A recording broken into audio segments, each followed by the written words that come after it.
오랜만입니다. 아이고 감사합니다. 네.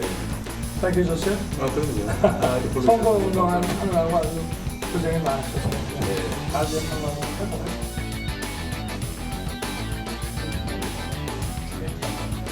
비가 온다고 있는 것 같은데 네. 날씨가 좋은 것 같습니다. 저와 우리 이 대표님하고 만나는 걸 우리 국민들이 다 고대하셨기 때문에 오늘 이렇게 좋은 날씨를 준비하는가 이렇게 생각합니다.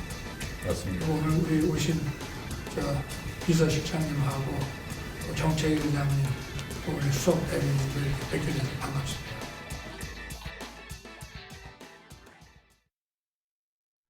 자, 윤석열 정부 들어서 첫 영수회담 오늘 열렸고요. 방금 전에 끝났습니다. 그리고 앞서서 대통령실의 브리핑 내용까지 여러분께 바로 속보로 전해드렸는데요. 그리고 민주당도 지금 브리핑을 준비하고 있다 그러거든요. 근데 조금 시간이 필요해서 지금으로 보면은 오후 5시 30분 경쯤 넘으면 민주당도 브리핑을 한다고 지금 알려지고 있는 상황입니다. 자, 오늘 윤석열 대통령과 이재명 대표의 영수회담 그 결과 그리고 향후 전국에 미칠 영향까지 지금부터 집중 분석해 드릴 텐데요. 오늘 특별히 두 분 모셨습니다. 지금 제 양쪽으로 앉아 계신데요. 우선 김영우 전 국민의힘 국회의원 나와 계시고요. 그리고 맞은편에는 박수현 더불어민주당 당선인 나와 계십니다. 안녕하십니까? 예. 자, 오늘 급하게 모셨는데 우선 감사 말씀 드리고요. 앞서서 잠깐 이 윤석열 대통령과 이재명 대표가 만나는 모습 그리고 그 앞서서는 대통령실의 브리핑까지 전해드렸는데 우선 궁금한 게 있어요. 우선 화면을 좀 보겠습니다. 오늘 장면을 좀 정리한 이 화면이 좀 있습니다. 여기 보시면 이런 모습으로 용산의 대통령실 집무실에서 이렇게 열렸는데 원형 테이블에 이렇게 앉아 있는 모습인데요. 가운데 윤석열 대통령과 이재명 대표가 이렇게 앉아 있고요. 우선 윤석열 대통령 옆으로는 정진석 비서실장 그리고 홍철호 정무수석, 이동훈 홍부석이 자리했고요. 그리고 맞은편에는요. 이재명 대표 옆에는 진성준 정책위 의장 그리고 천준호 비서실장 그리고 박성준 수석 대변인 이렇게 앉아서 회담을 했는데 김영우 전 의원님. 네. 오늘 사실은 이 영수회담 표현은 여러 가지가 있어요. 그냥 단순히 회동으로 표현하는 경우인데 영수회담이라 통칭 불리는데 2시 4분 정도에 시작을 해서 오후 4시 14분, 그러니까 2시간 10분입니다. 지금 정치권이나 언론에서는 이거 예상보다 좀 길었다라고 반응이 나오는데 이 정도 시간이 걸릴 걸 예상하셨어요? 예상할 수 있었죠. 왜냐하면은 의제가 미리 사전에 조율되지 않았고, 예. 그다음에 이재명 당대표가 A4 용지 굉장히 여러 장에 이제 하고 싶은 말들을 다 적어오지 않았습니까? 예. 그래서 모두 발언 시작하면서 야 이거는 오래 가겠다. 아닌 게 아니라 모두 발언 자체도 굉장히 길지 않았습니까? 지금 나오는 거는 한 18분 정도 읽었다고 좀 계산이 돼요. 그렇죠. 거의 20분 가까이 제가 보기에는 거기에 완전히 그 내용만 보더라도 우리나라 대한민국이 안고 있는 모든 중요한 문제를 거의 다 담았습니다. 그리고 완전히 그 정치학 개론에 버금갈 정도의 예. 법치주의가 어떻고 삼권 분립이 어떻고 통치 행위가 어떻고 그다음에 이제 그 핵심은 지난 2년 동안 정치는 실종되고 지배와 통치만 있었다라고 하는 민심이 있습니다. 그런 평가가 있습니다.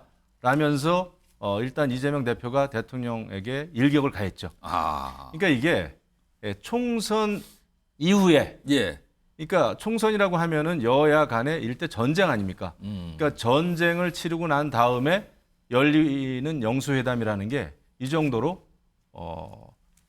총선에서 실패한 쪽 이번에는 국민의힘이고 그다음에 또 대통령이죠. 그렇기 때문에 대통령으로서는 엄청나게 부담을 안고 있는 어떻게 보면 떠밀려서 하게 된 영수회담의 그 면모를 보여준 거죠. 그러다 보니까 이게 길 수밖에 없었고 의제가 많았고 저는 모두 발언 들으면서 이거 2시간은 최소한 넘겠다 생각은 했습니다.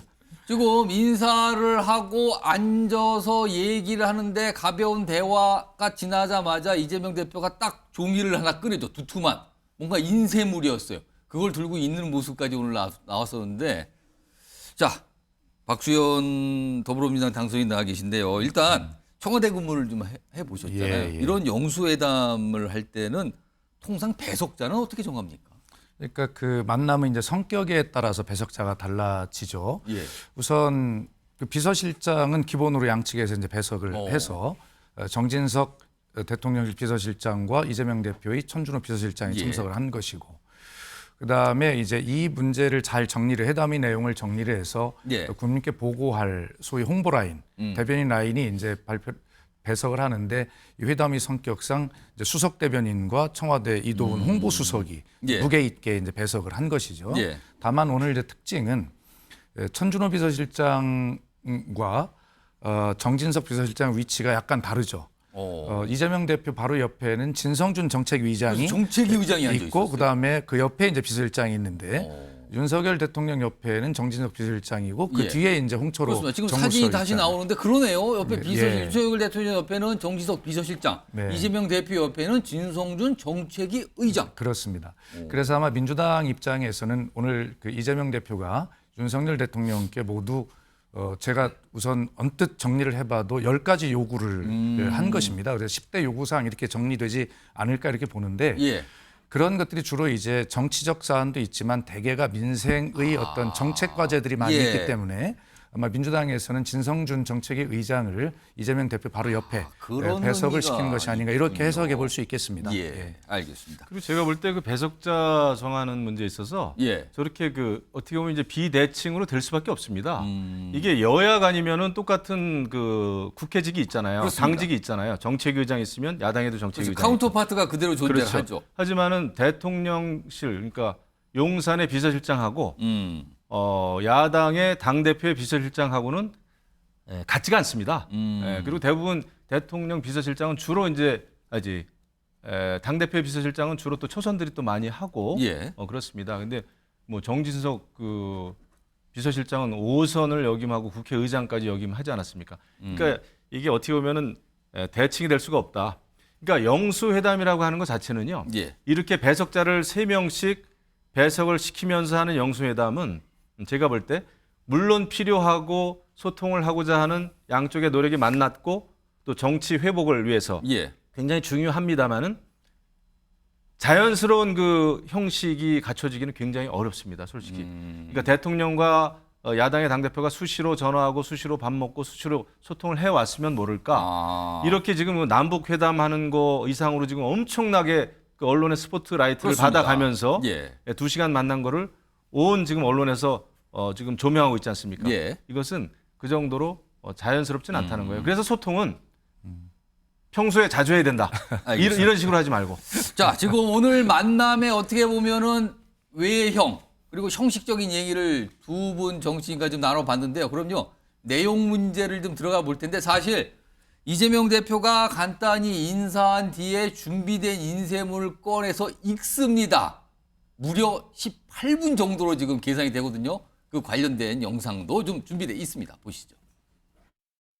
제가 대통령님한테 드릴 말씀 바래가지고 써가지고 그러시죠. 제가 원래 대통령 말씀을 좀 먼저 듣고 그러니까 아닙니다. 오늘 손님 말씀을 먼저 들어야 되니까 말씀 주시죠. 고맙습니다. 긴급 민생 회복 조치를 적극적으로 검토해 주시기를 이태원 참사 특별법이나 특검법 등에 대한 거부권 행사에 대해서 유감 표명과 함께 향후 국회 결정을 존중하겠다라는 약속을 해주시면 최혜령 특검법이나 또 이태원 참사 특별법을 적극적으로 수용해 주실 것을 가족 등 주변 인사들의 여러 의혹들도 정리하고 넘어가시면 대통령이 지금까지 제가 말씀드린 거 상당히 불편하실 수 있을 것 같습니다. 일방적인 말씀인데 긴 시간 들어주셔서 고맙습니다. 아주 좋은 말씀 감사하고 우리 이 대표님과 민주당에서 강조해 오던 얘기이기 때문에 예상하고 있었습니다. 고맙습니다. 저희들끼리 더 얘기를 진행하도록 하시죠. 네. 자, 모두 발언에서 워낙 많은 의제를 꺼냈습니다. 이재명 대표가. 그래서 굉장히 시간이 길었는데 윤석열 대통령이 그 시간 동안 계속 경청을 한 뒤에 마지막에 고맙습니다. 잘 들었다는 취지로 설명을 하죠. 자, 그러면 어떤 얘기를 꺼냈는지 화면으로 정리 좀 해봤습니다. 좀 뭐 주요 내용만 담았는데 일단 민생회복지원금 수용. 그러니까 이거 25만 원, 전 국민 25만 원 지급하자는 그 얘기를 약간 애둘러서 얘기를 했어요. 그리고 의정 갈등 문제, 이것도 지금 해결이 된다. 그리고 거부권 행사에 대한 유감 표명 정도를 좀 하고 국회 결정을 존중하길 좀 약속했으면 좋겠다는 것도 정중하지만 이렇게 애둘러서 저런 얘기까지 꺼내놨어요. 그리고 재상병 특검법, 그리고 이태원 참사 특별법, 이것도 얘기를 꺼내놨습니다. 그리고요, 가족과 주변 인사 여러 의혹들 정리할 필요가 있다. 이런 얘기까지 오늘 꺼내놨습니다. 자, 박수영 당수님. 예. 오늘 이재명 대표가 여러 가지 많은 얘기를 꺼내서 거의 한 10가지 정도 되는 걸로 지금 보이는데 가장 주안점을 둔 거는 어떤 내용이라고 보십니까? 그래서 제일 먼저 말씀드린 것은 전국민 재난지원금, 생활지원금이요, 민생지원금이죠. 이 문제를 가장 먼저 이야기를 하긴 했습니다. 예. 그러나 그것은 그 말씀을 하는 그 순서, 기술인 것 같고요. 사실 이 안에 이제 총선 민심에서 담겨 있던 민생의 문제와 더불어서 예. 이태원 참사 특별법과 최해병 특검, 그다음에 거기에 또 김건희 여사라고 직접 지칭하진 않았지만 가족 문제를 정리했으면 좋겠다라고 하는 굉장히 대통령이 불편해할 수 있는 이야기를 하지 않았습니까? 예. 결과적으로는 이 이야기를 가장 먼저 꺼내고 그다음에 이거를 21대 국회에서 빨리 해결해주고 나머지 이런 민생 과제를 22대 국회에서 문을 열자 이렇게 순서로 정했을 텐데 예. 그렇게 되면 너무 그 이재명 대표도 정치적인 이슈를 먼저 꺼내는 부담이 있기 때문에 민생 이슈를 먼저 꺼내놓고 그리고 나서 나중에 하고 싶은 이야기를 한 것이 아닌가 이런 생각이 들고요. 지금 의제를 조율할 때 잘 안 됐지 않습니까? 그때 이제 이재명 대표 다 수용하겠다 하고 한 것은 바로 이렇게 모든 얘기를 한 번에 다 하고 싶은 그런 전략이 아니었을까 박수영 싶습니다. 선생님, 지금 민주당에서 관련 브리핑이 지금 그렇습니까? 한다고 합니다. 네, 네. 영상 속보 들어왔습니다. 회담에 대해서 큰 기대를 했지만 변화를 찾아볼 수 없었습니다. 상황 인식이 너무 안이해서 향후 국정이 우려됩니다. 특히 우리 당이 주장했던 민생회복 국정기조와 관련해서 민생을 회복하고 국정기조를 전환하겠다는 의지가 없어 보였습니다. 다만 소통의 필요성에 대해서는 서로 공감을 했고요. 앞으로 소통은 이어가기로 했습니다. 그리고 나오면서 제가 대표님께 오늘 영수회담에 대한 소회를 말씀을 좀 듣고 싶었습니다. 그래서 어떠시냐고 했더니 답답하고 아쉬웠다. 소통의 첫 장을 열었다는데 의미를 둬야 되겠다. 이런 말씀을 하셨습니다. 관련된 질의가 있으면 저희가 성실히 답변하도록 하겠습니다. 네.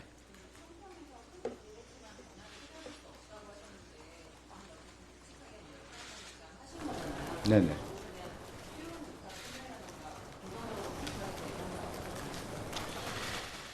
오늘 이제 대표께서 민생 회복과 국정기조 전환에 대해서 모두 발언해서 충분히 말씀하시지 않았습니까? 그리고 그 사전에 우리 천준호 비서실장님도 있지만 국정기조 전환과 관련해서 대통령실에 충분히 전달했는데 그 비공개 회의에서도 관련된 의지라고 할까요? 국정기조와 관련된 부분에 대해서 큰 뭐라고 할까 변화가 없었습니다. 그렇기 때문에 이 향후에 지금 대한민국이 이번 총선에 나타났던 미인이라고 할까요? 특히 이제 윤석열 정권의 일방적 독주와 관련된 부분이 매우 심판을 받았는데 거기에 따라서 이재명 당대표가 말씀을 드렸고 그런데 사실 회담 내에서는 이러한 의지가 전혀 없었기 때문에 실망을 했다는 말씀드립니다. 네, 우태경 기자. 네, 저 한국일보 우태경입니다. 이제 당초 예상했던 시간보다 이제 1시간에서 이제 2시간 이상 길어졌는데 좀 그렇게 길어졌던 계기에 대해서 여쭤보고 싶고요. 또 대표님께서 모두 발언에서 이제 거부권 최소화 등 국회를 좀 존중해 줄 것을 약속을 좀 요청을 했는데 거기에 대해서 대통령의 언급이나 약속을 받은 게 있는지 궁금합니다. 먼저 이재명 당대표께서 얘기했던 이 거부권 문제에 대한 것은 비공개 회의에서 언급은 없었고요. 왜 이렇게 2시간 10분 동안 회의가 길어졌냐 하면 대표께서 한 15분 정도 모두 발언하고 그 이후에 회담의 형식이 대표께서 이제 화두를 좀 꺼내시면 윤석열 대통령께서 답변을 하셨는데 답변이 상당히 길었습니다. 그래서 몇 가지 주제를 얘기하다가 시간이 좀 상당히 많이 지났는데 거의 천준호 우리 실장님이 시간 계산을 해보니까 한 85대 15 정도 됐던 것 같아요. 그러니까 모두 발언 이후에는 윤석열 대통령께서 상당히 많은 말씀을 하셨다고 보면 되겠습니다. 네, 전자신문 최기창입니다. 혹시 그 여야정 협의체는 어떻게 좀 협의를 받는지 여쭤보고 싶고, 그리고 R&D 예산 관련된 부분들은 좀 어떻게 좀 얘기를 나눴는지 좀 부탁드립니다. 그 여야정 협의체와 관련해서는 그동안에 국회라고 하는 것이 이제 여야에서 이제 정책 협의들 하고 법도 만들고 예산 관련된 부분도 협의하지 않습니까? 그 부분에서 충분히 공간이 있기 때문에 여야의 정치의 복원이 되면 이 문제를 해결할 수 있다는 말씀을 하셨습니다. 제가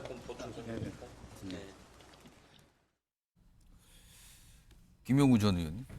민주당 앞서서 대통령실에 이도훈 홍보수석의 브리핑 내용을 듣고요. 그리고 지금 민주당의 박성주 수석대의 브리핑 내용을 들었는데 약간 좀 내용이 다르죠. 우선 민주당에서는 뭐 인식이 좀 아니하다 보니까 만나고 보니까, 그리고 이재명 대표가 이렇게 얘기했다고 그러죠.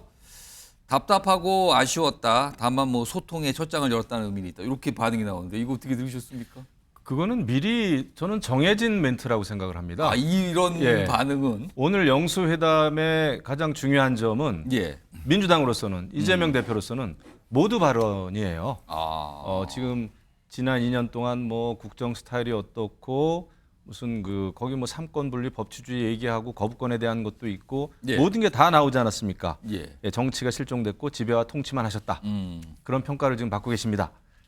그리고 할 얘기를 다 했고 이제 비공개 회담으로 전환되고 나서는 뻔하죠. 왜냐하면 여러 가지를 던졌기 때문에 예. 그 던진 돌에 대해서는 대통령으로서도 설명을 또 해야 될 거 아닙니까? 그렇겠죠. 예, 국정 운영의 어떤 기본 방향이 있는 건데, 음. 그렇기 때문에 이것은 예고된 예측할 수 있는 결과다 이렇게 보고 답답하거나 아쉬웠다라고 하는 것은 저는 좀 레토릭이 아닌가. 하고 싶은 얘기를 다 했잖아요. 모두 발언에서 전 국민이 들을 수 있는 그 언론을 통해서 모두 발언에서 쏟아냈습니다. 그러고 나서 이제 돌아와서 박성준 수석 대변인이 얘기하는 게 딱 그렇잖아요. 변화의 기미를 찾아볼 수 없었고 상황 인식이 매우 아니했다. 예. 이 얘기를 하고 싶었던 거죠. 어. 그러니까 지금 이것은 우리가 영수회담이라고 하는 굉장히 중요한 이벤트를 끝냈지만은 예. 어쨌거나 뭐 횟수를 붙이자면 1차 영수회담이 되겠는데 저는 지금 현재의 여야의 현 주소를 여야 관계의 현 주소를 보여주는 그런 영수회담이었다. 뭐 그거죠. 박시원 당선인께는요, 일단 긍정적인 반응을 찾자면 소통의 첫 장을 열었다는 의미 정도는 있다. 이 소통 얘기는 사실 대통령실에도 아까 브리핑할 때 소통 얘기를 했거든요. 이번에 소통하는 자리를 마련했다 이런 취지를 공통적으로 나왔어요. 그러면 역시 첫 번째 영수회담은 서로 만나서 얼굴을 받고 각자의 의견을 듣고 답변을 듣고 뭔가 소통을 시작했다. 이 정도의 의미를 좀 찾아야 되는 겁니까? 그러니까 처음에 뭐 이런 서로의 설명을 듣지 아니해도 예. 만나기로 돼 있다라고 하는 순간 제가 청와대 대변인과 국민소통 수석을 지낸 사람 입장에서 보면 예.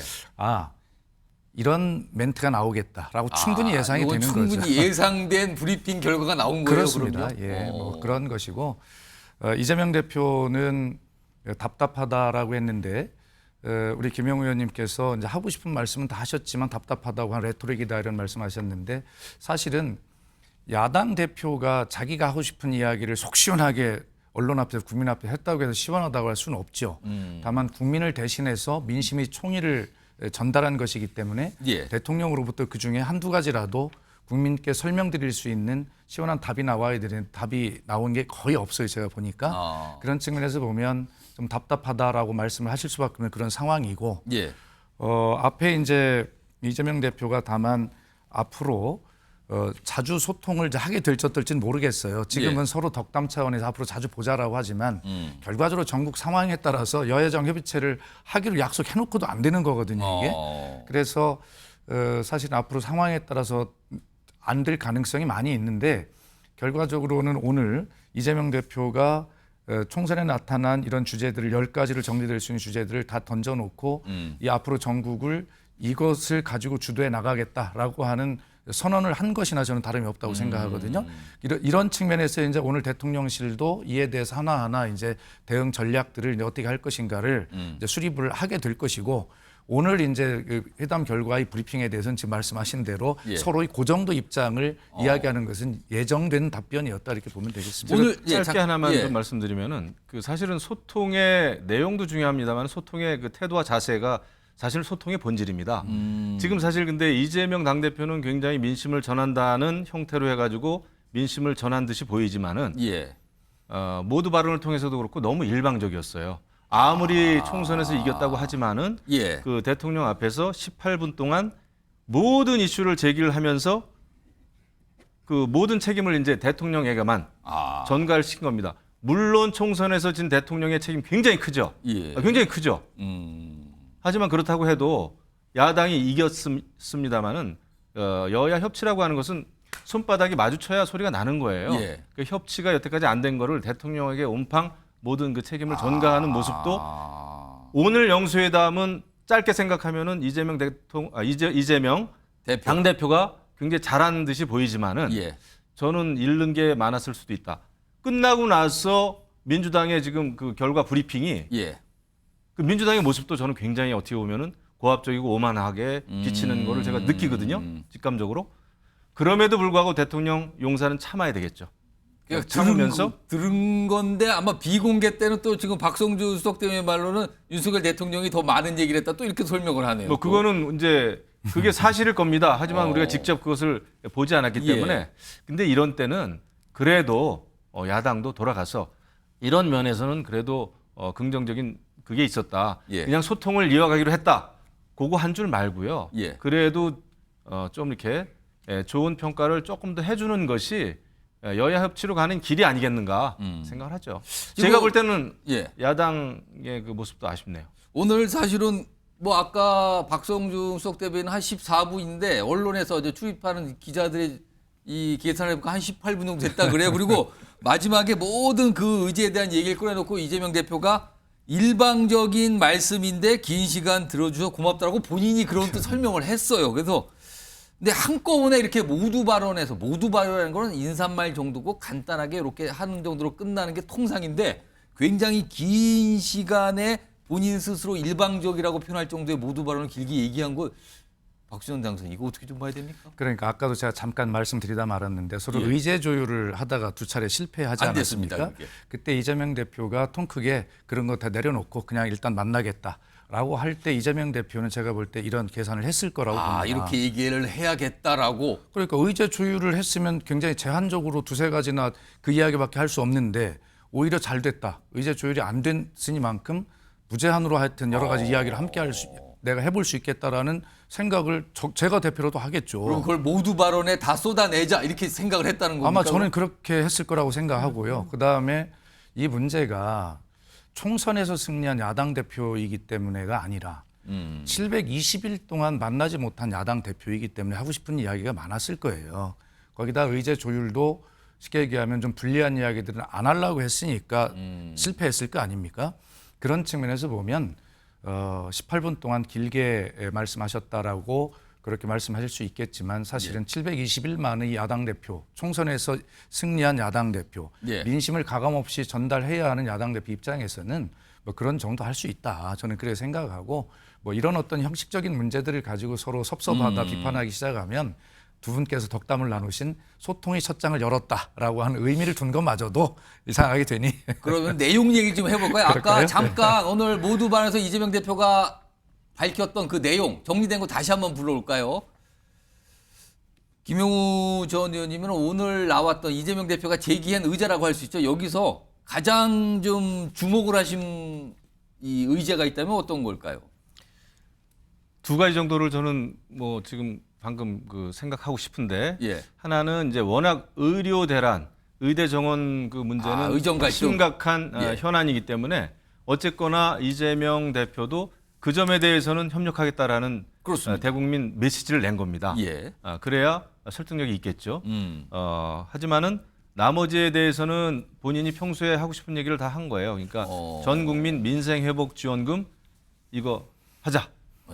그건 이제 평소에 그건 내용 가장 아닙니까? 처음에 먼저 꺼내놨어요. 예, 그 그렇죠. 얘기를. 그 본인의 그 대표 브랜드 아닙니까? 예. 그러니까 전 국민에게 현금 살포하자라는 것은 평소의 지론이고 정책이기 때문에 그거를 아마 지금 굉장히 처음부터 밀어붙인 것 같습니다. 그 얘기를 던지는 순간 이거는 비공개 회의 전환되면은 그거에 대해서 용산 대통령의 굉장히 장황한 설명이 이어지겠구나. 물가 얘기 나오겠구나. 인플레 얘기 나오겠구나. 재정 건전성 얘기 나오겠구나.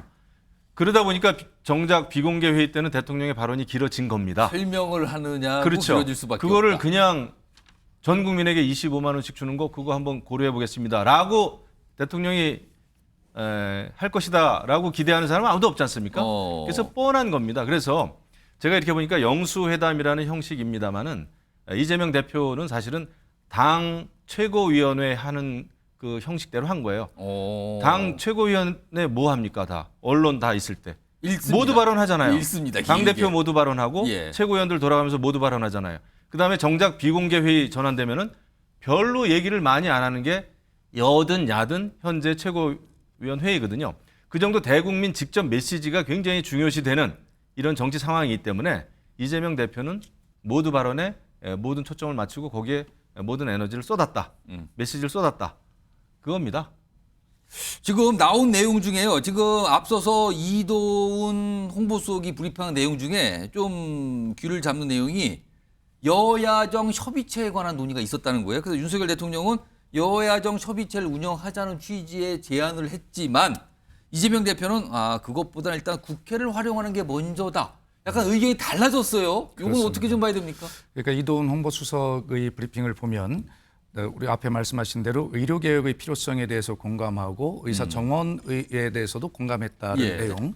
그거 다음에 바로 이제 지금 말씀하신 여야정 민생협의체를 말씀하셨고 이재명 대표는 국회라는 공간을 먼저 활용하자 이랬다는 거 그게 아닙니까? 먼저다. 예. 그러나 하여튼 그 전에 두 분이 이 민생이라고 하는 것이 정치적, 정책적 가장 중요한 현안이다라고 하는데 합의했다는 것 아닙니까? 예. 그런 측면에서 저는 희망을 좀 발견하고요. 아마 이런 것들이 여야정 협의체가 됐든 국회가 먼저가 됐든 예. 결과적으로는 이 문제는 병행될 수밖에 없는 거라고 생각을 합니다. 지금 뭐 양자든 삼자든 필요하면 형식에 구애받지 말고 자주 만나자라고 이렇게 말씀하셨다는데 예. 그게 결과적으로 여야정 협의체의 형식이 될 거고 그것은 문재인 대통령 때도 그런 여야정 협의체를 만들어서 가동을 하려는 노력들을 많이 했었거든요. 실제로 저도 그 자리에 배석을 했어. 그 자리에서 결과적으로 국회에서 안 되는 일들은 결과적으로 그런 단위에서 또 나와서 풀어내는 그런 정치력이 좀 발휘되는 그런 공간이기도 하거든요. 그래서 이 말씀이 약간은 이견이 있는 것 같지만 이 두 가지는 투트랙으로 예. 서로 존중하면서 예. 이 문제는 같이 진행을 하는 것이 맞겠다 이런 생각을 합니다. 지금 보면은요. 이재명 대표가 모두 발언에서 거부권 행사 관련된 얘기를 거다 의제에 포함해서 얘기했거든요. 그러나 비공개 회의에서는 그거는 뭐 구체적인 얘기는 없었다. 요거 하나가 설명이 나왔고요. 그리고 여야정 협의체 관련해서 약간 이견인 것 같아요. 국회 차원에서 국회를 활용하는 게 먼저다와 여야정 협의체를 만들면 어떠냐 이런 게 있었고요. 그리고 소통과 관련해서 윤석열 대통령은 앞으로 자주 보자 이런 얘기를 꺼냈고요. 이와 비슷하게 민주당에서도 소통을 이어가기로 했다. 그렇다면 향후에 추가로 더 한 번 이상은 더 만날 자리가 있지 않을까라는 예상을 하게 되는 상황. 이렇게 브리핑 내용이 좀 있었는데요. 일단 여기서 좀 궁금한 거는요. 여러 가지 얘기가 나오는데 특히 아까 잠깐 말씀하시다 말았어요. 가족 관련 얘기를 전격적으로 모두한테 꺼내놨거든요. 지금 이건 좀 어떻게 봐야 됩니까? 그것도 작정을 하고 이야기를 했을 겁니다. 왜냐하면 국민들의 또 관심사이기도 하니까 예.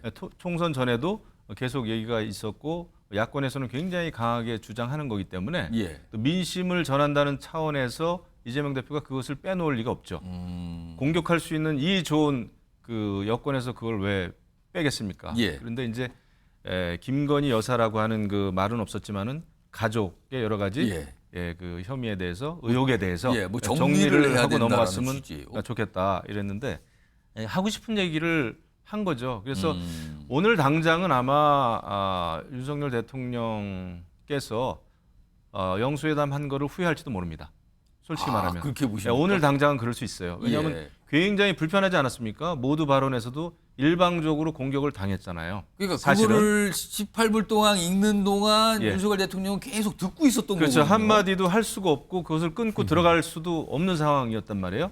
왜냐하면 손님이 먼저 손님의 얘기부터 먼저 듣겠다라고 이제 얘기를 했기 때문에 하지만 중요한 거는 결국 이제 소통이 앞으로 이어갈 것인가라는 건데요. 저는 그렇게 낙관적이진 않아요, 솔직히. 그러니까 영수회담 이런 형태의 회담이 좀 더 열릴 걸로 보십니까? 아니면 좀 어렵다고 보세요? 저는 당분간은 꽤 어렵지 않겠나 싶습니다. 왜냐하면은 지금 민주당도 돌아가고 나서 이거 뭐 한마디로 개전에 의사가 없다 이거 아닙니까? 대통령한테 그렇게 이야기한 거잖아요. 예. 그 다음에 무슨 뭐 상황 인식이 아니하고 이런 식으로까지 어떤 그 평가가 나온 거 보면 곧바로 어떤 형태가 됐든 소통은 이어지기가 좀 어렵다. 그 다음에 말이 여야 정이지 여야 정도 또 여당과 정은 또 어떻게 보면 우리나라에서는 일체 아닙니까? 그러니까 이것은 또 야당이 그렇게 좋아할 리가 없어요. 그렇기 때문에 여야정 협치도 쉽게 될 수가 없다.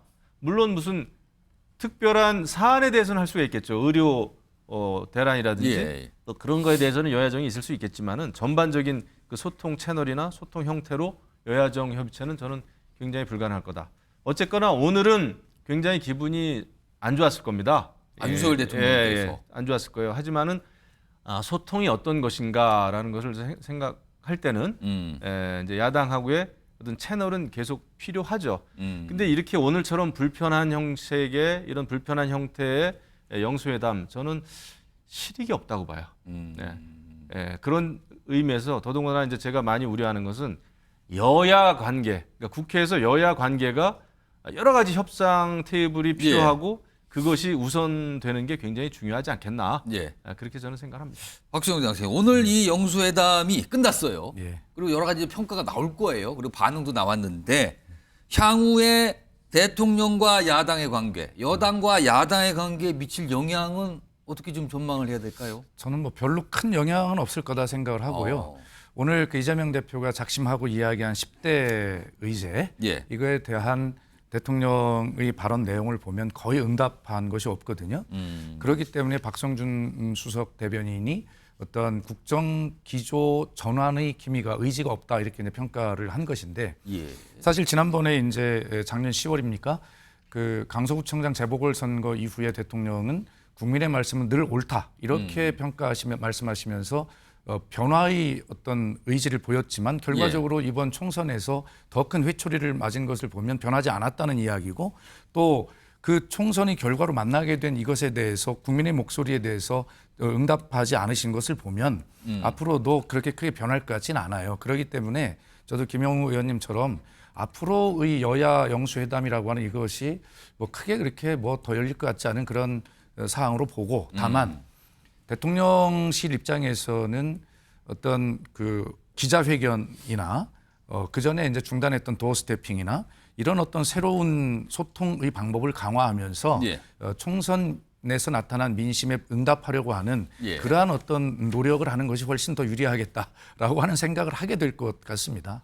지금 다시 한번 정리드리면 오늘 많은 의제를 이재명 대표가 모두 발언을 통해서 내놨고요. 그리고 비공개 회의로 전환이 되면서 윤석열 대통령의 설명과 답변이 길게 있었다. 이렇게 지금 보이는 상황입니다.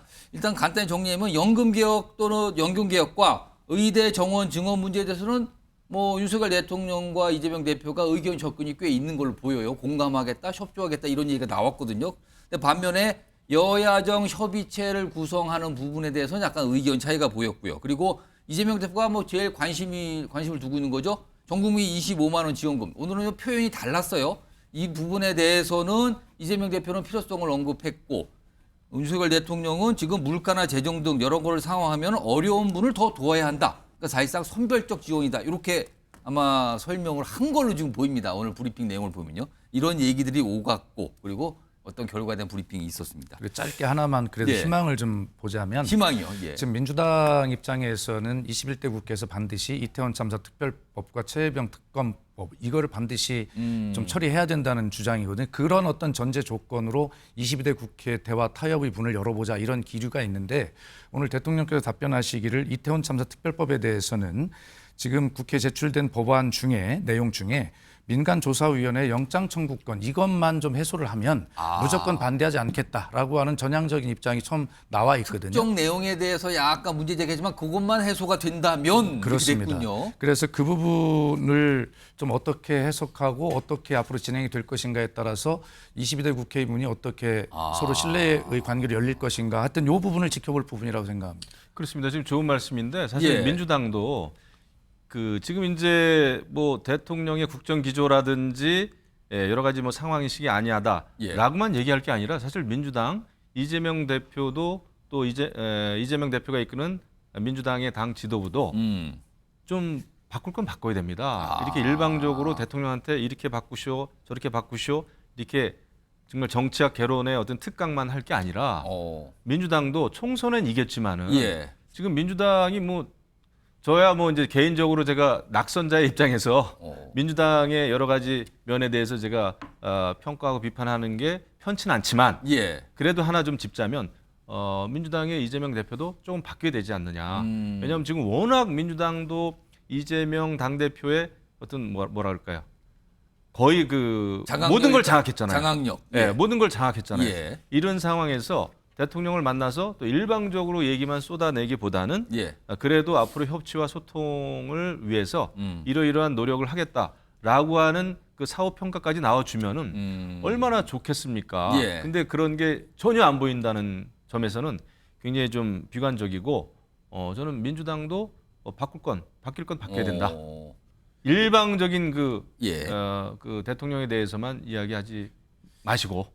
그러니까 회담 이런 거는 협상이죠.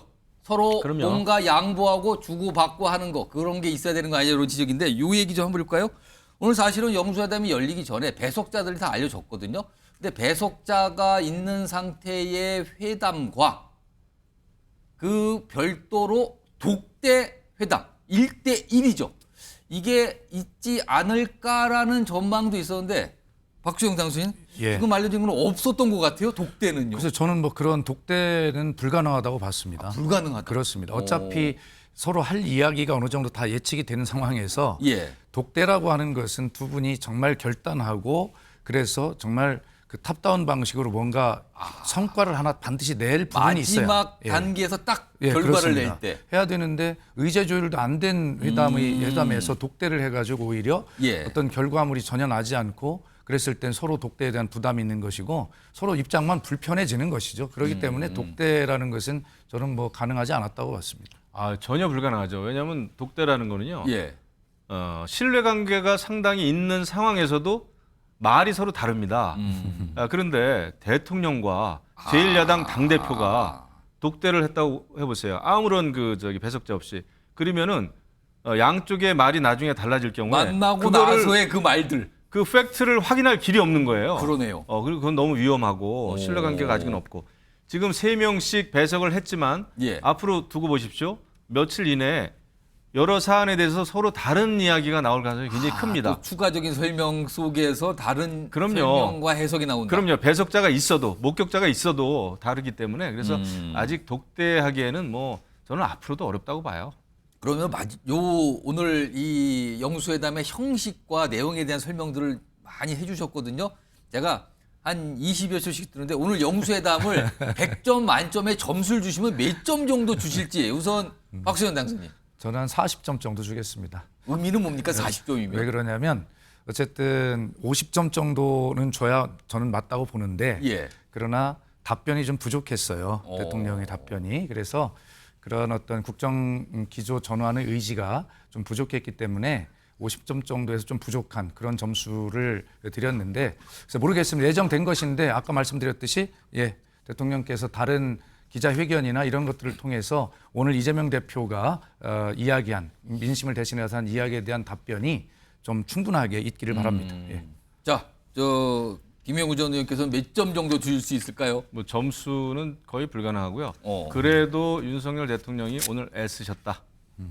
그걸로 한마디로 알겠습니다. 네, 네. 지금 관련된 내용이 오늘 뭐 영수회담 형식에 대한 부분, 뭐 그다음에 이 단독, 그러니까 이 독대 뭐 이런 가능성까지 쭉 짚어봤는데 사실은요 오늘 영수회담 과정에서 여당이 국민의힘은 존재감이 너무 없었던 거 아니에요? 이런 지적 나오거든요. 일단 이와 관련된 목소리부터 좀 들어보겠습니다. 날짜를 마냥 늦출 수가 없어서 가장 빠른 날 오찬을 하고 안 하고가 중요치 않다는 두 분의 뜻을 감안해서 차담으로 결정됐다는 말씀을 드리겠습니다. 이재명 당대표와 윤석열 대통령은 오는 29일 월요일 오후 2시에 용산 대통령실에서 영수회담을 갖기로 했습니다. 자, 화면으로 좀 정리해보죠. 국민의힘과 관련돼 있는 내용인데요. 지금 영수회담 열렸어요, 오늘. 여러 가지 과정이 있었는데, 근데 이 시작을 보면은 윤석열 대통령이 직접 통화를 한 거죠, 이재명 대표가. 그리고 여기서 제안을 한 거예요, 만나자고. 그리고 그 이후에 이제 실무 협상이 진행이 됐는데 두 차례 열렸지만 난항 끝이 됐었죠, 의제를 못 정해서. 그때 이재명 대표가 다 접어두고 만나겠다. 그러면서 이제 풀리면서 날짜가 잡혀서 오늘 열렸거든요. 그리고 근데 그 이후에 보면은 영수회담 제안 성사부터 실무협상까지 여당은 딱히 개입을 하거나 할 여지가 없었어요. 그리고 오늘도 사실은 이 영수회담에 여당 인사의 배석은 없었거든요. 김영우 전 의원님 오늘 오전에 뭐 언론 인터뷰에서 약간 이런 부분 시작했는데 이게 어쩔 수 없는 상황이었나요? 이거 어떻게 좀 봐야 됩니까? 지금은 어쩔 수 없었을 겁니다. 근데 그런 면에서 저는 좋지 않다고 보고 여태까지도 지금 여야가 아니죠. 여당과 그러니까 당정 관계죠. 당과 용산의 관계가 수직적 관계라는 잘못됐다라는 비판이 지금 강했잖아요. 그렇게 수직적인 당정 관계가 앞으로 더 공고화될 가능성이 있다. 이제는 여당에서도 국회에서 여야가 테이블에서 여야 협상을 해야 되는데 오히려 이렇게 되면은 만약에 영수회담 이런 게 앞으로 필요하겠습니다마는 이게 가지고 올 후폭풍은 여당이 완전히 배제가 지금 된다는 오늘 거죠. 만나고 나서 대통령실과 민주당의 브리핑 내용은 소통을 계속 이어가자는 취지로 나왔거든요. 지금요. 그러니까 이제 최소한 배석자에서 여당의 정책위 의장이든 원내대표든 수석 원내 부대표든 들어가는 게 맞는 거예요. 이것을 그냥 용산의 홍보수석 브리핑이나 받고 이렇게 여당이 해서는 안 되는 거죠. 그렇지 않아도 여소야대 때문에 지금 여당 국민의힘이 레임덕 올 가능성이 너무나 큰데 저는 그거를 염려했기 때문에 이런 식의 포맷은 안 된다라는 얘기를 했던 겁니다. 박수영 당선인 향후에 만약에 오늘과 같은 영수회담 형태가 추가로 열렸다는 가정을 했을 때 그 자리에 배석으로 여당 지도부의 인사가 참석한다면 민주당은 불편할까요? 아니 그런 차원보다도 저는 오늘 이재명 대표가 이야기한 10대 요구사항 이 문제에 대한 대통령의 답변이 거의 없으셨기 때문에 지금까지 국정 운영 방향에 대한 전환이 없을 것이고 여당은 지금까지 태도에서 스스로 변할 수가 없어요. 그렇기 때문에 국회 관계가 굉장히 경색될 것입니다. 그래서 그런 측면에서 지금 용산의 거수기다라고 하는 그런 비판에서 앞으로도 오늘 대통령의 답변이나 이 기조 변화가 없었기 때문에 그런 측면에서 여당의 입지가 굉장히 더 옹색해질 수 있다라는 점이 사실은 더 걱정이 되는 거죠. 저는 그런 측면에서 앞으로 여야 관계가 더 경색될 것이다라는 것을 염려하는 것입니다. 지금 두 분 말씀하신 제가 마지막으로 갑자기 들은 질문인데 이거 굉장히 사실 중요하고 많은 분들이 물어보세요. 이재명 대표가 처음에 제안을 했던 전국민 대상 25만 원 지원금, 민생 지원금이라는 표현도 있고요. 무슨 오늘은 약간 재난 이런 표현을 쓰면서 지원금 얘기를 했거든요. 근데 오늘 대통령과 이재명 대표는 약간 의견이 달랐 거거든요. 이게 향후 어떻게 좀 해결이 될 것 같습니까? 김영우 전 국민 25만 원 지원에 대해서 정부는 계속 반대할 겁니다. 오늘 분명히 얘기했잖아요. 이동훈 수석도 그렇고 비공개 회의 때도 더 어려운 사람에게 어려운 분에게 더 가야 그렇죠. 더 도와줘야 된다라는 게 기본 방침이고 이것은 단순한 정책의 문제이기도 합니다만은 더 깊게 들어가면은 이것은 어떤 가치, 신념, 철학의 문제고 당의 기본 어떤 정치 철학의 문제이기 때문에 이것은 쉽게 양보하기 어려울 겁니다. 박수현 당선인 어떻게 보세요? 지금 이 문제를 왜 25만 원씩 나눠주자고 하냐라고 하는 문제에 대해서 국민의힘이 생각을 좀 바꾸기를 바랍니다. 우리가 경험적으로 코로나를 경험해 보면 그때 전 국민 재난지원금을 신속하게 그렇게 지급하고 함으로써 금액은 크지 않았지만 예. 그러나 가장 어려운 서민들의 이 가처분 소득 이런 것들을 높여줌으로써 어려워진 경제를 살려내고 그러면서 경제 회복을 가장 빠르게 한 국가가 된 것 아니겠습니까? 지금 이번 총선에서 나타나는 게 제발 우리를 살게 해달라는 것인데 이게 별거 아닌 것 같지만 그렇게 해서 어려운 자영업과 밑에 아래의 경제를 돌게 하는 굉장히 중요한 일이거든요. 그런 측면에서 포퓰리즘이나 이런 측면이 아니라 코로나 때 경제 회복을 했던 그런 과거의 경험들을 잘 한번 검토해보는 되돌아보는 그런 정책으로 봐주었으면 좋겠다는 생각입니다. 근데 알겠습니다. 그것 예. 때문에 고물가 때문에 지금 피해 보는 게 결국 서민입니다. 그런 점에서 보는 시각이 완전히 다른 거예요. 돈이 많이 풀리고 인플레가 오고 고물가 오고 그러면 정말 고통받는 게 뭐 재벌입니까? 뭐 대기업입니까? 서민이죠. 그래서 굉장히 돈을 푼다고 하는 거. 이번에도 이제 13조 원에 해당하는 민생회복 예. 지원금을 풀 수 없다라는 거는 아마 정부와 여당이 양보하기 쉽지 않을 거래요. 그러니까 그것 때문에 고물가가 왔다라고 하는 그런 해괴망측한 해석을 해괴망측한 게 왜 아니고. 그것을 하는지를 모르겠어요. 이건 그리고 이번에 분명하게 좀 경제의 기본 말씀드리는 흐름인데. 대로 예. 지금 대통령께서 말씀하셨어요. 정부가 소상공인 지원, 서민 금융 확대, 전세 지원 대책을 지금 하고 있다. 그런데 이것을 하고 있지만 어렵기 때문에 심판을 받은 것 아니에요. 그래서 우리 김영우 의원님도 지역에서 정말 어렵다는 이야기를 많이 들어보셨을 거예요. 그래서 우리가 그런 어려운 서민의 어떤 경제 고통 문제를 해결하는 데 있어서 자기 당들이 기존에 가지고 있던 지금 가치 말씀하셨는데 가치만 가지고 서로 충돌해서는 안 되겠다. 한번 다시 생각해보자 이런 뜻으로 말씀드립니다. 이거 굉장히 첨예한 대결 첨예하죠. 두 분도 보이시네요. 오늘도 첨예하죠. 아마 영수회담에서도 아마 의견이 다른 것 같았는데 오늘 두 있을 분도 거예요. 비슷한 맥락으로 말씀해 주셨습니다. 알겠습니다. 자, 지금까지 영수회담 집중 분석 두 분과 함께 전해드렸습니다. 고맙습니다. 감사합니다. 선거 결과에 대한 모든 책임을 지고 비상대책위원장 직에서 물러납니다.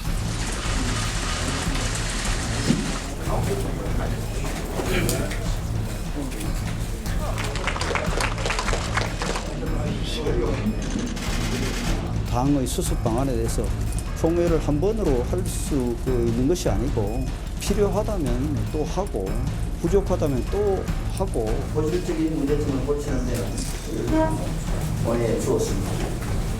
지금 우리가 보여드리는 모습 하나하나가 변화임을 잊지 말고 공정하게 전당대회를 관리할 수 있는 분, 당과 정치를 잘 아시는 분, 덕망과 신망을 받을 수 있는 분. 황우여 대표님은 오선 의원이시기도 하고 당의 대표를 지내신 분이고 덕망과 인품을 갖추신 분입니다. 자, 지금 뭐 이 다른 주제 관련된 영상이 먼저 나왔는데요. 이거 워낙 오늘 중요한 회담이 있었잖아요. 오늘 패널 네 분 이제 교체돼서 나오셨는데요. 제가 패널 네 분께 시간상 보니까 많이 드릴 수는 없고요. 딱 한 20여 초씩만 드릴 거예요. 오늘 영수회담 총평을 딱 한 마디씩만 해주신 거예요. 한 20초 드릴게요. 우선 이 순서부터 보면 이제 정혁진 변호사 나오셨는데 딱 오늘 총평하시냐면 어떻게 말씀하실까요? 그냥 뭐 예상대로다. 저는 예상했던 대로 그냥 이재명 대표는 말씀하시고 윤석열 대통령은 그냥 들어주시고 그다음에 그 중간에 어떤 합의나 어떤 결과가 도출되는 것은 좀 기대하기 어렵지 않았는가 저는 그런 생각이 듭니다. 자, 김지호 민주당 부대변인은 총평 20초 총평입니다. 역시 윤석열 대통령은 지지율 급락을 모면하기 위해서 영수회담을 제의했구나. 저는 이런 탄식이 들었습니다. 민생지원금 같은 경우는 정말 긍정적으로 검토할 만한데 너무 아쉽고 저도 많이 답답합니다. 자, 이번에는 김철영 경희대 특임 교수. 뭐 첫 술에 배부를 일은 없는 거거든요. 이제 큰 틀에 이제 뭐 대화의 물꼬를 텄기 때문에 뭐 야당 대표 이재명 대표도 그렇고 대통령께서도 그렇고 앞으로 2차, 3차 정상회담을 영수회담을 통해서 좀 더 이 국민들이 바라는 그런 뭐 기대와 어떤 성과를 냈으면 하는 그런 생각입니다. 자, 마지막으로 정기남 조순대 개원 교수. 어떤 지지율 그 격차가 가져온 연출된 영수회담이었다는 점에서 대단히 저는 아쉽습니다. 그럼에도 불구하고 오늘 그 협치의 물꼬를 튼 만큼 추후에라도 여야 원내대표 회담이 여야정 협의회가 됐든 영수회담이 됐든 다양한 어떤 소통의 계기를 가져나갔으면 좋겠습니다. 어쨌든 남은 3년 동안의 국정 운영이 험로가 예상되어집니다. 알겠습니다. 네 분 말씀까지 짧게 좀 들어봤습니다. 자, 다음 주제는 제목으로 확인해 보겠습니다. 자, 구인난 속의 황우여 비대위 오늘 시작이 됐습니다. 여당인 국민의힘의 새 비상대책위원장이 결정이 된 거죠. 그동안 손을 드시는 분도 없고 제안을 하면 고사하는 분만 있었다 그러는데 어렵사리 오늘 결정이 된 겁니다. 자, 그러면은 황우여 새 비대위원장 누구인지 화면을 좀 소개해 드릴까요? 정치권에서 굉장히 오래 몸 담으셨죠. 지금은 상임 고문이에요. 그리고 5선 국회의원을 지내셨는데 박근혜 정부 당시에 사회부총리 그리고 뭐 중앙선대위 공동위원장, 대표, 원내대표, 사무총장 그리고 과거 이제 판사 출신이죠. 당직 굵직한 걸 거의 다 맡았어요. 그리고 비대위원장까지 맡게 된 상황입니다. 오늘 윤재혁 원내대표가 정권을 가졌죠. 비대위원장 인선에 대해서 오늘 설명을 좀 내놨습니다. 들어보겠습니다. 황우여 대표님께는 사실 제가 며칠 전에 금요일쯤 제가 부탁을 드렸습니다. 수락을 받았습니다. 교감이라기보다는 오늘 의총 직전에 제가 정무수석한테 황우여 비대위원장을 모시겠다는 말씀을 공유를 했습니다. 자, 오늘 알려졌어요. 그리고요, 오늘 여당 내에서 반응이 나왔는데 조금 엇갈립니다. 그 목소리도 들어보죠. 황우여 대표님 거의 만장일치로 그냥 했어요. 정치 경험이 많으시고 하시니까 잘 이끌어 주시지 않을까 이렇게 생각합니다. 아까 윤재호 원내대표가 몇 가지 요건을 말씀하셨는데 그 요건에 포함된다고 황우여 비대위원장 합리적인 분입니다. 야, 정말로 총선에 나타난 민의를 받들고 어떤 혁신 쇄신의 그림을 그려 나갈지 참 그건 잘 모르겠습니다. 관리형 비대위라는 것은 일종의 관리형 지도부로 가지 않느냐 그런 의구심을 떨칠 수가 없습니다. 역시 변호사, 오늘 황우여 새 비대위원장 인선 이거 어떻게 평가하실까요? 전 처음에 굉장히 뜻밖이라고 생각했어요. 뜻밖이다. 전혀 예상하지 못했던 그만큼 사실 좀 올드한 인물이기는 하죠. 그런데 지금 여당의 비대위는 어떤 비대위냐? 이 비대위 가지고 어떤 특별한 걸 하려고 하는 것이라기보다는 새롭게 당대표가 선출될 때까지 그 절차를 잘 지키고 그다음에 여러 가지 룰도 좀 잘 세팅하고 그런 의미에서는 황우여 그 비대위원장 이제 되실 분이 되신 건가요? 아니면 아직은 아니시겠죠? 오늘은 인선이 되고 이제 절차가 좀 남았죠. 네네. 이제 그 황우여 그 전 뭐 부총리가 굉장히 여러모로 이런 그 두루두루 많이 하셨고 그다음 또 판사 출신이시고 하니까 그런 의미에서 이른바 관리형 비대위원장으로서는 무난할 수 있겠다. 저는 그런 생각을 했습니다. 그러니까 과도기적으로 뭔가를 잘 맡아서 부드럽게 넘겨주는 역할로서는 충분하지 않겠다. 이런 말씀이신 것 같네요. 오늘 이와 관련해서요. 민주당의 반응도 나왔습니다. 들어보겠습니다. 황 전 총리는 새누리당 대표, 사회부총리를 지낸 국민의힘 원로 인사로 당의 혁신과는 거리가 먼 인사입니다. 국민의힘은 총선 패배에도 조금도 깨달은 점이 없습니까? 현상 유지에 급급한 국민의힘의 양두구육 시즌2는 국민을 우롱하는 것입니다. 김지호 부대변인 어떻게 보셨습니까? 황우여 비대위원장님이 1947년생 77세인데요. 국민의힘은 노마식도 나이든 말이 지혜가 있다. 나이든 말이 집을 잘 찾아간다. 이런 뭔가 좀 원로에 의지해서 이번 돌파구를 좀 마련하지 않을까 이런 행보를 보인 것 같고요. 사실 뭐 임시 위원장 관리형 뭐 비대위원장 이렇게 좀 관리형 비대위원장 사실 이것도 그런데 기회입니다. 국민의힘이 2016년 공천 파동 이후로 사실 인재풀이 굉장히 나빠졌습니다. 그것도 거의 지금 8년인데 이러다 보니까 좀 오죽하면 원로까지 이렇게 모시지 않았나 싶고요. 비주류 의원들이 이틀막하고 쫓아내고 연판장으로 망신 주고 권력자 측근들이 공개 협박하는 이러한 관행이 있는 한 인재풀은 점점 말라갈 것이고 비대위원장도 점점점 연배가 올라갈 것이다. 국민의힘 입장에서는 굉장히 안 좋은 신호입니다.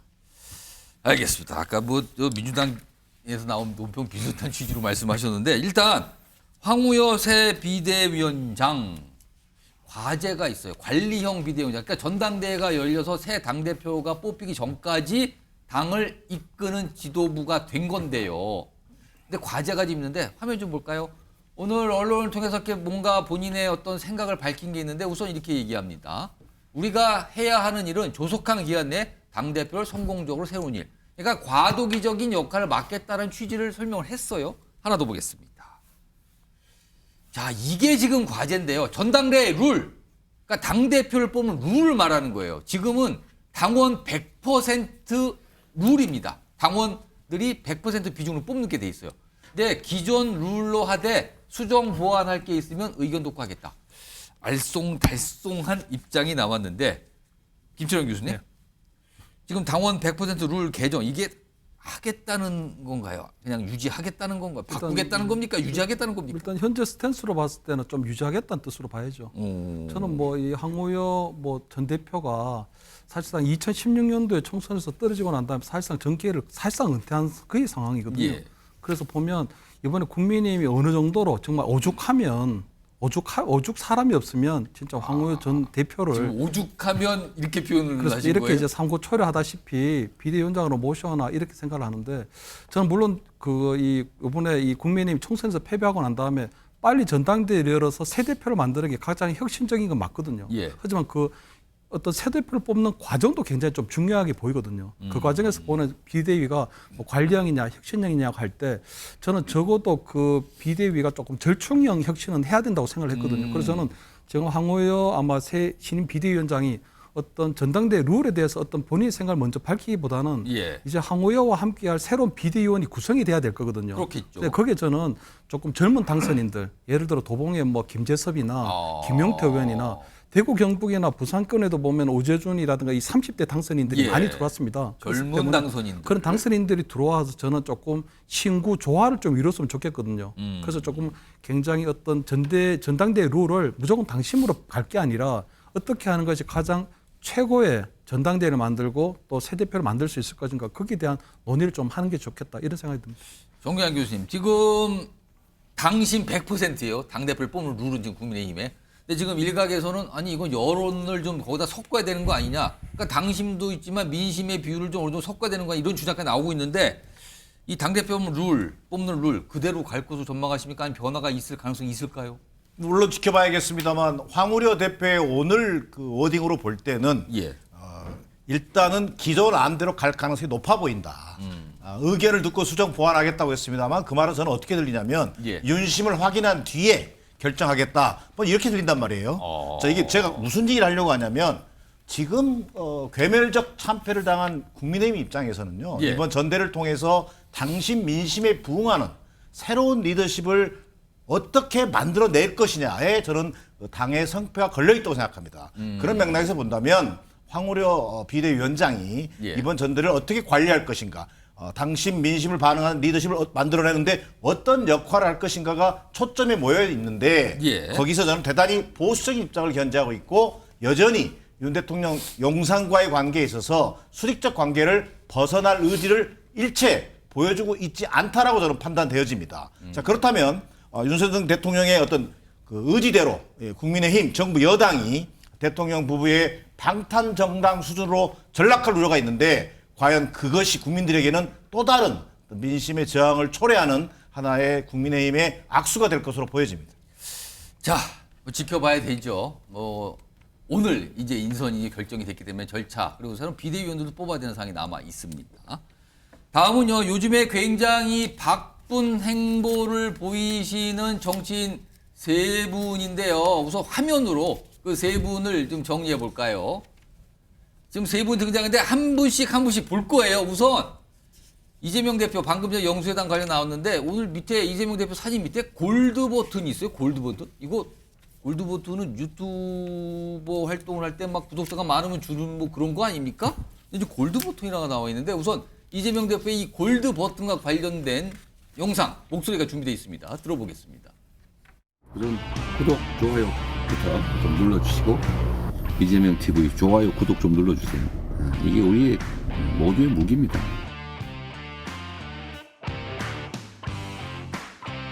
저하고 이 공정이 그때 성실하게 잘 정리해 줄 텐데. 유능한 경제 대통령.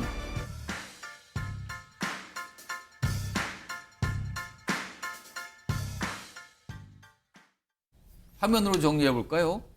이재명 대표의 이름으로, 그러니까 이재명 대표가 개설했다고 봐야 되는 거죠. 그 유튜버 채널이 있는데 구독자가 오늘 오후 4시 기준으로 102만 명입니다. 100만 명을 넘어섰어요. 굉장히 많은 숫자입니다, 이거는요. 근데 이거는요, 민주당의 유튜브 채널이 있어요. 민주당, 뭐 델리 민주란 이름에. 거기 구독자는 한 26만 명밖에 안 되는데 훨씬 많은 거예요. 이재명 대표 개인 유튜브 채널의 구독자가. 하나 더 보죠. 그리고요, 이 유튜브 채널에 올라있는 영상이 많을 거 아닙니까? 그 중에서 조회수를 320만 회나 기록한 영상이 있어요. 영상 클립이. 이게 뭐냐면, 이른바 이재명 대표 과거에 일었던 그 욕설 논란이잖아요. 그거에 대한 진실에, 본인이 그거에 대해서 해명하고 설명하는 요 영상을 저렇게 많이 봤다는 거예요. 김지호 부대변인. 네. 100만이면은 유튜브 측에서 골드 버튼이라는 걸 보내주거든요. 왔습니까? 아직은 도착을 안 한 것 같습니다. 근데 그럼 예정된 거예요? 이걸 이제 보내는데 좀 시간이 걸리기 때문에. 아직은 안 왔다. 예, 예. 근데 예군. 그리고요, 100만 명 구독자면요, 유튜브는 사실은 광고를 붙이고 수익을 네. 내잖아요. 네네. 그럼 이재명 대표의 유튜브 채널 수익이 꽤 되는 거 아니냐라고 저에게 물어봐달라고 질문하신 분이 있어요. 그런데 이제 유튜브 계정 선택할 수 있습니다. 내가 선택이요? 수익을 이렇게 창출할 수 있는 계정이 있고 그 무수익으로 그냥 그럼 운영하는 원하면 계정. 본인이 그걸 무수익으로 바꾸서 그렇죠. 설정할 수가 있는 그래서 거예요? 제가 기억하기로는 예. 수익을 받은 적이 한 번도 그럼 없습니다. 이거는 무수익 상태로 돼 예, 있는 예. 겁니까? 광고는 붙지만 저희가 수익을 안 받겠다? 예, 예. 그렇습니다. 공익적인 계정이니까. 예. 확실합니까? 확실합니다. 알겠습니다. 김지호 부대변인은 측근으로 꼽히시니까 아마 정확한 말씀을 해주실 걸로 제가 생각이 됩니다. 예, 예, 예. 그런데 이거는 하나 좀 생각해 봐야 될 것 같아요. 민주당의 공식 유튜브 채널보다 구독자가 무려 몇 배입니까? 한 4배가 더 많은 거예요, 지금요. 네, 네. 이거는 어떻게 좀 이해해야 되나요? 사실은 2017년 대선 경선부터 예. 유튜브 관리에 굉장히 힘을 썼고 경기도지사, 대선 경선, 본선하면서 굉장히 늘어났습니다. 예. 그런데 이 숫자가 굉장히 많이 늘어나는 비결은 사실 이재명 대표가 차 안이나 어떤 유세하거나 간간히 직접 핸드폰으로 소셜 라이브를 켤 때가 많습니다. 본인 직접 보면서 댓글 같은 거에 직접 답을 해주고 예. 소통해주고 이제 그러한 것들이 굉장히 이슈화가 된 적이 많고요. 예. 또 이재명 대표 선거 운동을 그대로 날 것 그대로 뭐 보여주는 6시간, 8시간 하다 보면 어떤 그 논란 같은 것도 일어나고 예. 홍보도 많이 되면서 이렇게 숫자가 대폭적으로 늘어났다 이렇게 보시면 됩니다. 근데 당 입장에서, 민주당 입장에서는 아니 그런 활동을 당 유튜브 채널에 좀 해주시지 왜 개인 채널을 만드셔갖고 개인 채널은 100만이고 당은 26만밖에 안 되는 이렇게 얘기가 나오지 않을까요, 조금? 당에서 활동하는 공식적인 행사는 예. 델리 민주랑 이재명 TV랑 같이 합니다. 그런데 이제 뭐 개인적인 어떤 개항에서 선거운동이나 본인이 약간 개인적으로 소통할 때는 개인 걸로만 약간 하고요. 이원화를 시킨 겁니까? 그렇죠. 예. 그리고 뭐 경기도지사 시절에도 굉장히 잘 활용을 하셨기 때문에 이전부터 있었다? 그럼요. 그러고는 뭐 조금 알겠습니다. 그런 비판은 조금 그렇습니다. 예. 아니, 비판이 아니라 숫자 차이가 너무 나서 좀 질문을 좀 드려봤어요. 아니 근데 이거는 공을 들인 만큼 늘어난 거죠. 얼만큼 저도 사실 비서관 할 때 가장 힘든 게 예. 그런 뭐 SNS 계정으로 이재명 대표한테 쪽지를 보내서 민원을 내는 경우가 있습니다. 그럼 이재명 대표가 사실 그걸 다 읽어봅니다, 대부분. 예. 그리고 이제 저희한테 물어봅니다. 혹시 이런 거에 대해서 어떻게 생각해요? 그럼 저희도 그걸 다 읽어봐야 되거든요. 예. 그래서 그런 어떤 소통에 굉장히 강점을 두고 노력을 했기 때문에 이런 결과가 나왔다. 이렇게 보시면 됩니다. 정옥진 변호사. 네네. 특히 이재명 대표의 유튜브 채널 중에서 아까 소개드렸지만 324만에 나왔던 영상이 있거든요. 이른바 이제 과거에 이재명 대표의 그 큰 논란이 됐던 이 욕설, 이른바 형수 욕설 이 부분인데 이거에 대해서 설명하고 해명하는 영상을 300만 명 이상이 봤다는 건데 그리고 구독자는 100만 명이고 이 영상을 많이 본 분, 그리고 구독자 100만 명 중에 다수는 누구일까요? 어떤 분들이 이렇게 구독을 하시는 걸까요? 일단 구독자가 최근에 많이 늘었어요. 왜냐하면 1월 30일에 그게 다 이제 조사하는 그 사이트가 있는데 예. 제가 확인을 해보니까 1월 30일에는 87만 9천 명이었어요. 올 초에. 올 초에. 그런데 총선을 거치면서 100만이 넘어간 때가 언제냐? 예. 4월 26일이었거든요. 오늘이 29일이니까 4월 26일에 100만을 돌파했는데 4월 27일 하루 만에 10,000명이 더 늘어났어요. 구독자가 하루 만에 10,000명이 늘어났다. 굉장히 빠르게 늘은 거네요. 네네. 그렇기 때문에 사실은 지금 같은 그 시대에 있어서는요, 정치인들은 이런 유튜브나 SNS를 잘 활용해야 되는데 이런 것들을 제일 잘 활용하는 정치인 중에 하나가 이재명 대표다. 저는 그런 생각이 들고요. 그다음에 이제 전 세계적으로 따져도 100만 넘는 사람이 이렇게 많지 않아 보이는데 예. 근데 제가 누가 또 있을까, 누가 생각이 날나 해가지고 예. 찾아봤더니 트럼프가 예. 285만 명. 굉장히 많네요. 네네. 그래서 그런데 트럼프 대통령 그 전 대통령 말고는 지금 화면에도 나오지만 바이든도 한 80몇만밖에 안 되고. 그러니까 다른 100만이 안 되네요 지금요. 그러니까요. 저 오바마도 59만밖에 안 되고. 그러니까 이재명 대표가 이런 쪽에 관리를 잘했다. 그런데 지금 앵커가 물어보신 게 누굴까요? 어떤 분들이 주로 보시는 걸까요? 그 유튜브 딱 들어가 보면요. 예. 조회수가 인기순, 날짜순 이렇게 카테고리로 딱 나오는데 예. 그 이재명 대표 동영상 인기순으로 딱 보면요. 제일 많이 나오는 게 뭐냐면은 팩트체크 이재명 형수 쌍욕 진실은 이렇습니다. 이게 7년 전에 올렸던 동영상인데 그런데 325만 회가 그 사람들이 봤어요. 그러니까 제가 봤을 때 이재명 대표 동영상은 주로 지지하는 사람들이 많이 보겠지만 그래도 또 이렇게 반대하는 사람들도 문제가 있다라고 생각하는 사람들도 상당히 본다. 그런 생각이 들고요. 그러니까 325만 조회가 그렇게 쉬운 건 아니거든요. 그러니까 어쨌든 그런 부분들이 이제 이재명 대표가 잘 하는 거고 이런 거는 그 국민의힘 지지자들도 예. 국민의힘에서는 제가 알고 있는 한으로는 홍준표 시장이 제일 잘하는 것 같아요. 홍준표 시장이 60만이 넘었던 것 같거든요. 그런데 100만에는 아직 못 미치는. 100만에는 아직 좀 차이가 있죠. 노하우는 이재명 대표가 더 낫다 이런 뜻이 되는 건가요? 그러면은 지금 어쨌든 더 열심히 한다. 열심히 하고 저런 것들이 효과가 있다. 저는 그런 생각을 합니다. 자, 정치인이 유튜브 채널을 개설해서 운영하는데 구독자가 100만 명이 됐다. 이거는 굉장히 이례적이라 그래요. 아까 말씀드린 트럼프 전 대통령 정도가 일까 미국에 있는 미국도 인구가 그렇게 많은데도 100만 되는 정치인이 별로 없다. 지금 이런 건데요. 아무튼 그래서 좀 주목을 받았습니다. 자, 아까 봤던 3명의 정치인이 3명의 인물이 등장하는 화면 다시 한번 좀 불러오죠. 두 번째로 갑니다. 홍준표 대구시장인데 밑에 이게 표현이 우주미아예요. 우주미아라고 써여 있는데 이게 뭘까요? 화면으로 좀 자세히 좀 소개해드리죠. 홍준표 대구시장이 지난 27일이에요. 지금 홍준표 대장이 최근에 중국 출장을 갔거든요. 그럼 27일이면 중국에 머물 때 쓴 것 같기도 하고요. 날짜상으로 보면은. 근데 잘 보세요. 이게 누구 얘기를 한 건지 잘 제가 좀 읽어드리겠습니다.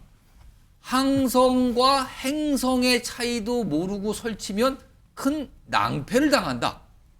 항성, 행성이 좀 다르죠. 행성이 주제 모르고 항성으로부터 이탈하면 우주미아가 될 뿐이다. 항성은 항상 어떤 자리를 지키면 스스로 이 빛을 내는 이런 별을 말하는 거고 행성은 거기에 딸려 있는 별을 말하는 거 아닙니까 지금요? 근데 지금 이 얘기를 꺼내놨거든요. 최근에 홍준표 대구시장이 한 분 얘기를 참으로 많이 했는데 그 맥락일까요? 자, 그럼요. 그 한 분이 과거에 했던 목소리가 있습니다. 들어보겠습니다. 염종석이 그때 롯데를 우승으로 이끌었습니다. 저렇게까지 몸을 혹사해도 괜찮아? 라고 걱정했습니다. 염종석은 그 1992년 같은 해를 다시 맞지는 못했습니다. 그렇지만 저는 그 한 해만 들어도 염종석이 아직까지 빛나는 스타라고 생각합니다. 4월 10일 선거를 앞두고 여러분의 염종석이 되기로 했습니다. 제가 이렇게 사라지게 두실 겁니까? 저를 일하게 해주십시오. 여러분을 위해 일하게 해주십시오. 정규환 교수님, 홍준표 대구시장이 항성, 행성 얘기하면서 겨냥한 인물이 한동훈 전 비대위원장이겠죠? 그렇죠. 행성은 한동훈 전 비대위원장이고 항성은 윤석열 대통령을 의미하지 않겠습니까? 근데 이제 홍준표 대구시장은 지금 사실은 앞서서도 계속 한동훈 전 비대위원장에 대한 비판적인 목소리를 냈거든요. 근데 한동훈 전 위원장은 별 반응이 없어요. 근데도 지금 또 비판적인 글을 썼거든요. 왜 그러는 걸까요? 뭐 한동훈 전 위원장 입장에서야 홍준표 시장이 알아서 홍보를 해주고 있다 이렇게 생각하실 것 같아요. 근데 홍준표 대구시장은 왜 자꾸 이렇게 한동훈 전 위원장을 겨냥한 입장을 제가 내는 거예요? 볼 때는 아예 그냥 싹을 잘라버리려고 하는 것 같아요. 무슨 싹입니까? 그거? 그러니까 이를테면 전대 출마라든가 이런 정치적 재기 이 가능성을 아예 못을 받겠다. 일단 전당대회 나오면 절대 안 된다. 나오지 못하는 환경을 만들어 가겠다. 이런 생각 하나 강한 것 같고 그런 어떤 전제를 위해서 이번 총선 참패, 소위 괴멸적 수준의 참패를 당한 국민의힘 선거 참패의 책임론의 가장 일책임론이 한동훈 전 위원장이다. 이렇게 딱 이미지를 각인시키는 그런 차원에서의 저는 일관된 그런 어떤 공격으로 보여집니다. 지금 쓴 글 내용 중에 행성이 항성에서 이탈하면 우주미아가 된다. 이거 해석 좀 해주세요. 이게 무슨 뜻으로 한 겁니까? 그러니까 결국은 윤석열 대통령 이른바 앞서도 지난번에 그런 얘기했어요. 그러니까 주군이라는 관점에서 또 얘기했지 않습니까? 주군에서 되다가 폐쇄자가 됐다. 폐쇄자. 이런 그런 맥락에 저는 이해가 됩니다. 그러니까 폐쇄자와 우주미아는 같은 의미다 지금. 그런 의미로 저는 읽혀집니다. 자, 그러면 저는 궁금한 것은요. 우주미아도 얘기하고 행성, 항성 얘기했는데 오히려 한동훈 위원장과 홍준표 시장과의 관계는 뭐냐는 거예요. 뭡니까? 저는 오히려 한동훈 전 위원장은 항성인 것 같고 계속 항성주의를 맴돌면서 24시간 비판하고 있는 게 홍준표 시장 같아요. 그러면 홍 시장이 행성이고 한 전 비대위원장이 항성이다? 네. 그렇게 비춰지는 상황으로 보여진다는 것이고 이를테면 이번 전대에서 만약에 한동훈 전 비대위원장이 출마를 결심하고 만약에 당심과 민심을 각광을 받게 된다면 오히려 홍준표 전 시장이 오히려 우주미아가 될 가능성도 배제할 수 없는 상황으로 저는 읽혀집니다.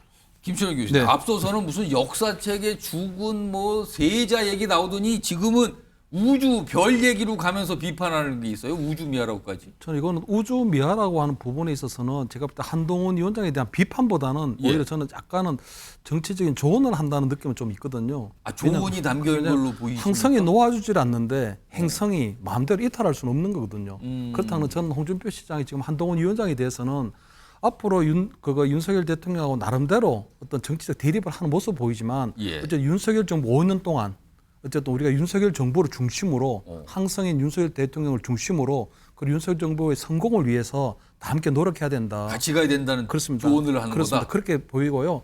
그리고 어쨌든 지금 행성으로 해서 자꾸 이탈하려고 하는 것보다는 지금은 아직 3년이나 남았기 때문에 대권에 있을 뛸 때가 아니다. 오히려 조금 좋은 뜻으로 해석하면 앞으로는 윤석열 대통령이 굉장히 여소야대 어려운 상황이기 때문에 오히려 윤석열 대통령을 중심으로 앞으로는 조금 우리가 돕고 지켜줘야 된다는 그런 좋은 의미로도 받아들여질 수 있는 것처럼 보이거든요. 조언이 담겨 있다. 그렇습니다. 그런데 이제 지금 홍준표 시장이 워낙 이제 문재인 정권의 사냥개라는 표현을 했기 때문에 그 연장선에서 볼 때는 계속적으로 한동훈 위원장에 대해서 직격을 하고 있는 거 아니냐 이렇게 생각할 수 있는데. 우주미아가 되는 걸 바라는 게 아니라 우주미아가 되는가봐 걱정을 해서 저 얘기를 한 거다 보시는 거예요? 우주미아가 그렇기 때문에 우주미아가 된다는 지금처럼 하게 되면 우주미아가 된다는 뜻도 있고요. 우주미아가 되지 않으려면 윤석열 대통령을 중심으로 우리가 윤석열 정부의 성공을 만들어야 된다. 그런 얘기가 있는 것 같은데 저는 한동훈 위원장이 지금 최근에 보면 두 가지 선배에 대해서 잘못한 게 있거든요.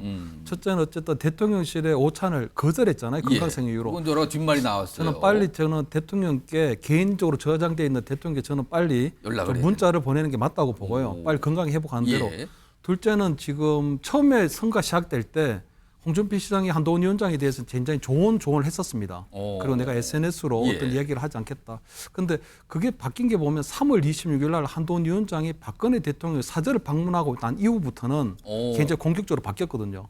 그러면은 홍준표 시장을 한 번도 찾아가지 않은 왜 찾아오지 않았냐라는 게 그렇습니다. 저는 굉장히 조금 개인적으로 모욕을 느꼈다고 보이거든요. 홍준표 시장이. 그렇기 때문에 저는 한동훈 위원장이 앞으로 정치를 할 거면 제가 볼 때 홍준표 시장을 한번 예방하는 게 좋겠다. 만나고 나서는 달라질 거다. 그죠. 한번 만나가지고 왜 그런지 저는 좀 궁금하지 않나요? 왜냐 한동훈 위원장이 저는 홍준표 시장을 만나서 물어보고 싶어요. 왜 그렇게 하냐고.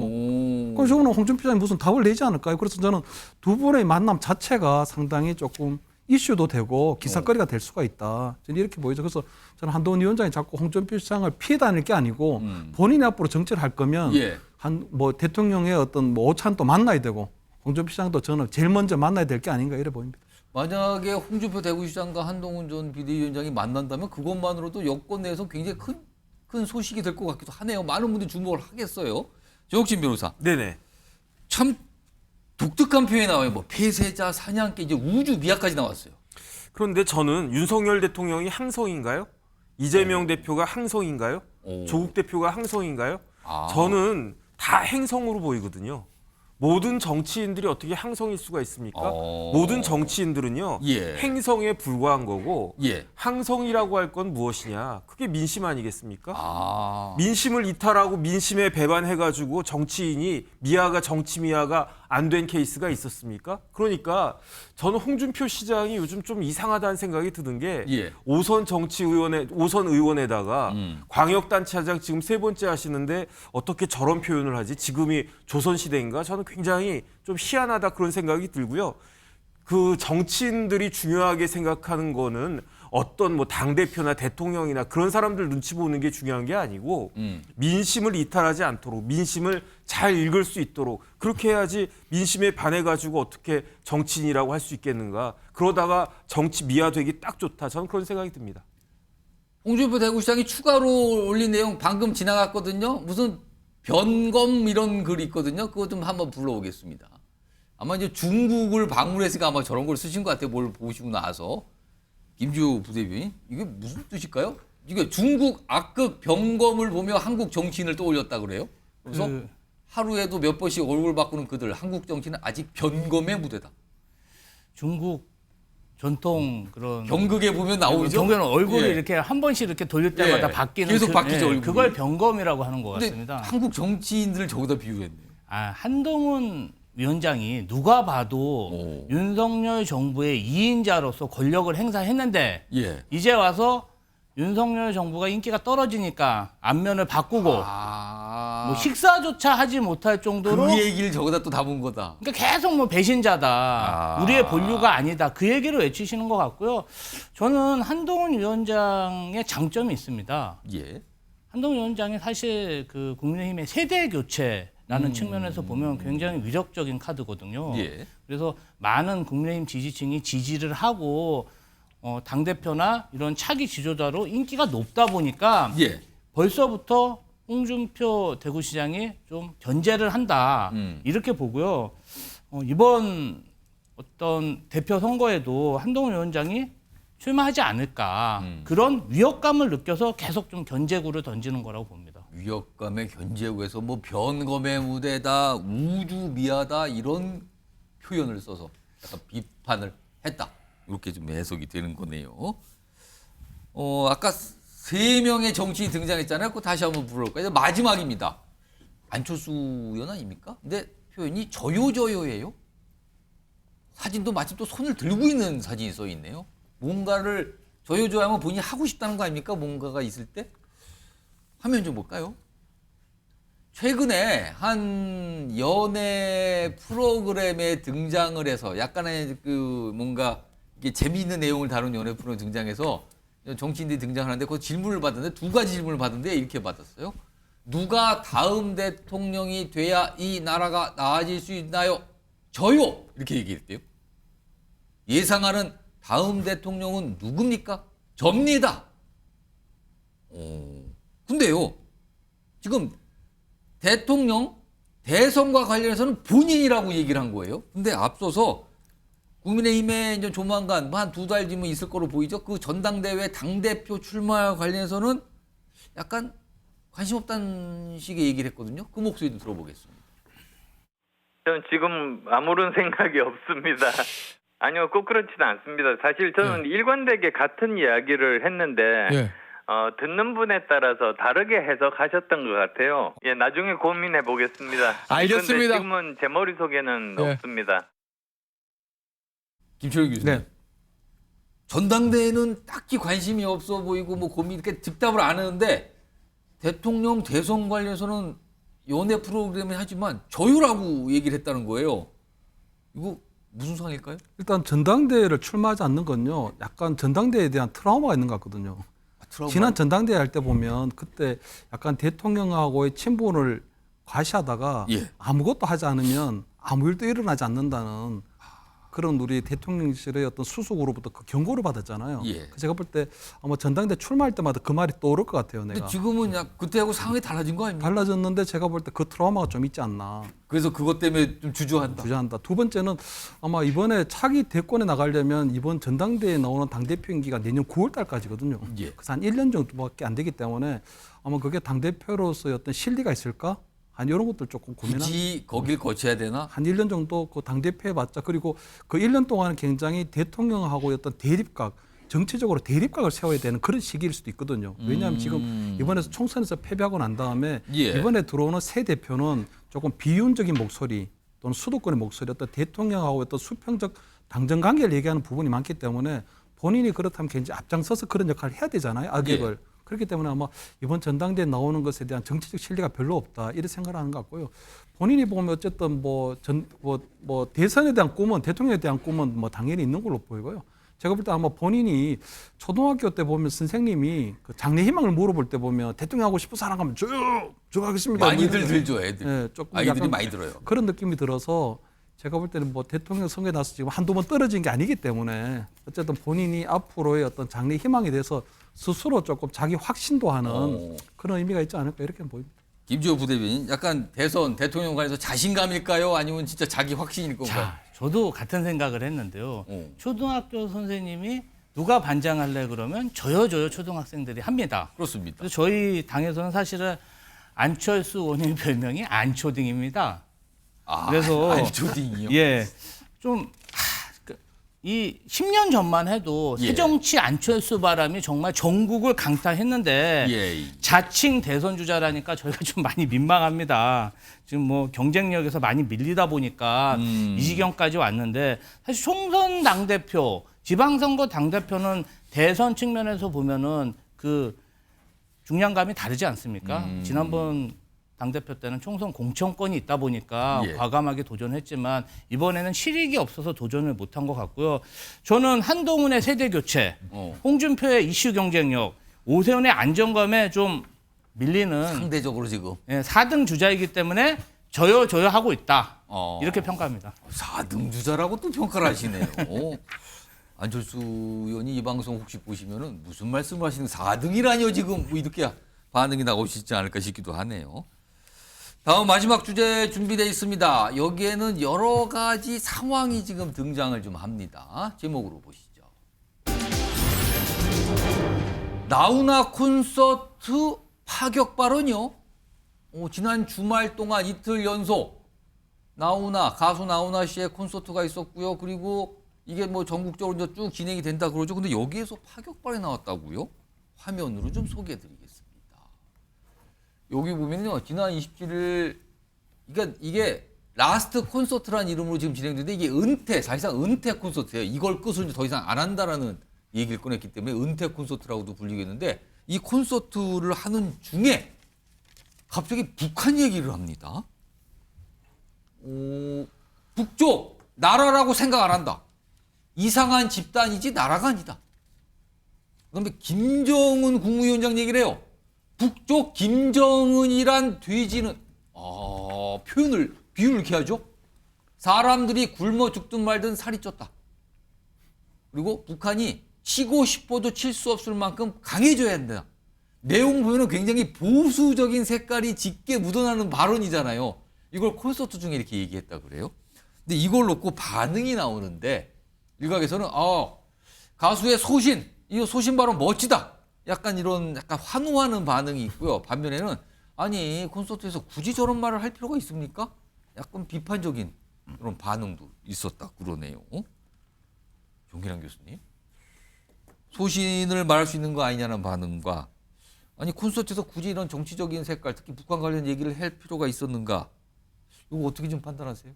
저는 뭐 개인의 소신을 거침없이 얘기한 입심 좋은 그런 뭐 발언으로 평가할 수도 있겠습니다만 제 또 나름 또 한편으로는 상당히 좀 계산된 어떤 이벤트성 발언일 수도 있다. 아, 저게요? 네, 저는 계산이 그렇게 됐다? 보여집니다. 왜 그러냐면 나훈아 씨가 처음은 아니거든요. 2018년도에도 문재인 정부가 구성한 평양예술당 공연 여기에 원래 이제 가기로 돼 있었는데 불참을 합니다. 그 불참한 이유를 그 당시에 훗날 어떻게 얘기를 하냐면요. 이를테면 고모부를 고사포로 쏴 죽인 김정은. 뭐 예를 들면 이복형을 약으로 죽이고 당회의 때 존다고 죽여버린 김정은. 그런 거에 대한 강한 불판을 얘기합니다. 내가 어떻게 그런 사람 앞에서 노래를 할 수 있겠냐라고 그 훗날 그 얘기를 소회를 얘기합니다. 그런 것처럼 나훈아 씨가 가지고 있는 기본적인 생각을 그대로 할 수 있었겠다 이런 생각이 든과 동시에 두 번째는 아마도 이런 표현이 있습니다. 이를테면 나훈아 씨가 하는 짓거리 성질나서 이제 뉴스도 안 본다 이렇게 말한 대목이 나옵니다. 정치와 관련해서 건데 이번에 총선 참패를 당한 보수층 중심으로는요 TV 뉴스도 안 본다라고 하는 그런 흐름들이 있습니다. 약간 보수층의 생각을 대변하는 듯한 느낌을 보여줍니다. 물론 20대 30대도 있겠습니다만 나훈아 씨 공연에 아주 뭐랄까 열성적인 티켓 파워를 가진 사람은 6070이라고 하는 상대적으로 보수 성향의 장년층들이 많은 건 또 사실입니다. 그래서 오히려 그분들의 티켓을 구하기 위해서 자녀들이 티켓을 막 끊어야 되는 그런 어떤 총극이 벌어진 걸로도 알려져 있는데 결국 6070 보수 성향이 강한 장년층의 어떤 그 티켓 파워를 고려한 나훈아 씨의 하나의 어떤 이벤트성 발언일 수도 있겠다 이런 생각을 해보게 됩니다. 정치적 발언, 북한을 언급한 정치적 발언일 수도 있지만 이벤트 뭔가를 티켓 파워를 감안한 거 아니냐는 해석이시네요 지금요. 또 다른 장면도 있습니다. 화면 좀 보겠습니다. 콘서트 중에요. 대통령 11명, 지금까지 있던 대통령 사진들을 쫙 띄우면서 그러면서 이렇게 얘기했대요. 11명의 대통령 사진을 스크린에 공개하면서 이렇게 얘기했답니다. 내가 노래하는 동안 대통령이 11번 바뀌었는데 아까 60년대부터 노래했으니까 11번 바뀌었는데 나는 아직도 노래하고 있다. 김철웅 교수님, 이거 무슨 뜻입니까, 이거는? 그래서 지금 보면 이번에 나훈아 그 선생의 이게 사실 은퇴, 이제 다시는 노래 안 한다는 약간의 마지막 은퇴 그 고별 무대거든요. 근데 저기서 지금 상당히 많은 이제 정치적 발언들이 쏟아져 나오고 있는데 하나는 맞죠. 그 김정은 위원장이 보면 북한에서 제일 무거운 사람은 많습니다. 제일 무거운 사람. 제일 무거운 사람. 은유적으로 약간 애들로 말씀하셨네요. 제일 무거운 사람 맞는데 그렇다고 해서 굳이 뭐 돼지라는 표현을 쓸 필요는 없는데 이제 나훈아 아마 저분이 보면은 나훈아 선생이 보면 아마 약간 정치적 발언들을 하는 게 보면 앞으로 뭐 여러 가지 것들도 있겠지만 앞으로 이제 여러 차례의 어떤 전국 투어가 예정되어 있거든요. 거기서 아마 한 번 하나 둘 아마 조금 국민들이 왜 그랬을까 하는 그 부분에 있어서 상당히 호기심에 대한 그 부분들도 좀 답변하지 않을까 이렇게는 좀 보이거든요. 근데 제가 볼 때는 그냥 마지막 전체 50년 가수 인생을 끝내는 상황에서 어떤 나훈아 선생의 어떤 이야기를 듣고 함께했던 그동안의 노고를 어떤 함께하는 관객들 입장에서 볼 때는 상당히 조금 대략 난감하고 조금 황당한 상황이 아닐까 저는 이렇게는 보입니다. 김주호 부대변인은 어떻게 보셨어요? 두 가지 내용이 소개가 됐어요. 하나는 대통령들 사진 띄워서 한 말, 앞서서 이제 북한 김정은 국무위원장 얘기를 꺼내놓으면서 굉장히 비판적인 입장. 저는 연예인도 정치적 소신을 이렇게 솔직하게 말해야 된다고 생각합니다. 담론도 얘기하고 지지층에 어필도 하고 그리고 뭐 나훈아 선생님이 사실 6070 세대 우상이지 않겠습니까? 그 표는 구할 수가 없다 그러죠. 아니 그러니까 이제 요새 사실 6070 세대들이 선거 패배에 의해 조금 실망하시는 분들이 많다 보니까 그런 공감해주는 발언을 해주신 거라 약간 그렇게 위로성 발언 같습니다. 그렇죠. 그렇게 보셔야 될 것 같습니다. 알겠습니다. 아무튼 뭐 대단한 연예인인데 발언 하나랑 굉장히 주목을 받고 있어요. 이런 가운데요. 지금 북한 얘기를 했잖아요. 근데 북한 관련된 게 최근에 굉장히 좀 주목을 받은 북한에서 만든 영상이 있거든요. 뭔가 과거와는 달라진 거 아니냐라는 모습인데 확인해 보겠습니다. 김정은 동지께서 리설주 여사와 함께 민족 최대 경사스러운 태양절에 즈음하여 4월 15일 금수산 태양궁전을 찾으시었습니다. 민족 최대의 경사스러운 사울의 명절이 왔습니다. 온 강산에 졸세의 위인에 대한 그리움이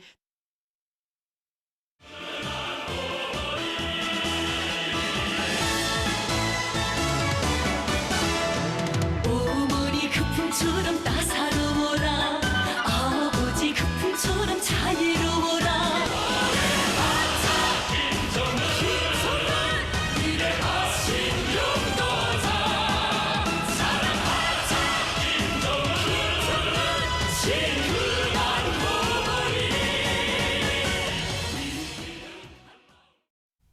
용진 변호사? 네네. 이게 북한 무슨 홍보 영상인데 물론 뭐 우리나라의 국적 홍보물하고 뭐 수준상은 비교할 바가 아니긴 하지만 이전에 북한이 만들었던 홍보 영상으로 많이 달라진 것 같기도 하네요. 그런데 본질적으로는 똑같다는 그런 생각이 들고요. 저게 뭐가 굉장히 어떻게 보면 좀 촌스럽고 그다음에 시대착오적인 그러한 영상이 아닌가 저는 그런 생각이 들고요.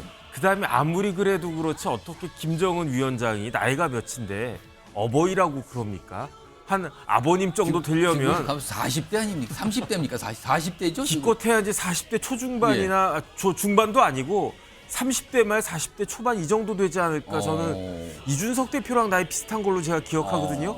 그런데 무슨 어버이라고 하는지 한 50대 중후반은 돼야 어버이이어야 아니 되는 근데 거 뭐 아닌가. 엄지척도 나오고 막 춤도 추고 그래요. 그러니까 그런 정도로는 이제 조금 이전과 달라지긴 하는 것 같은데 핵심적이고 본질적인 면에 있어서는 조금 해도 너무한다. 저는 그런 생각이 다시 한번 듭니다. 저 화면으로도 반응도 나온 게 있는데 정리 좀 해볼까요? 지금 보시면 이게 뭐 친근한 어버이 하면서 저기 보면 이게 조선중앙TV 뭐 아나운서들이라 그러죠. 근데 엄지척하면서 뭐 자랑하자 김정은 친근한 어머니. 근데 이게 이제 여기 반응 보시면요. 이런 북한 전문 매체가 이렇게 현지 반응을 약간 뭐 어떻게 좀 알아서 보도한 건데 영상들이 실상과 너무 달라. 청년들은 돌아서서 헛웃음을 짓는 게 지금의 현실이다. 이렇게 반응을 보인다 그러는데요. 김지호 부대변인.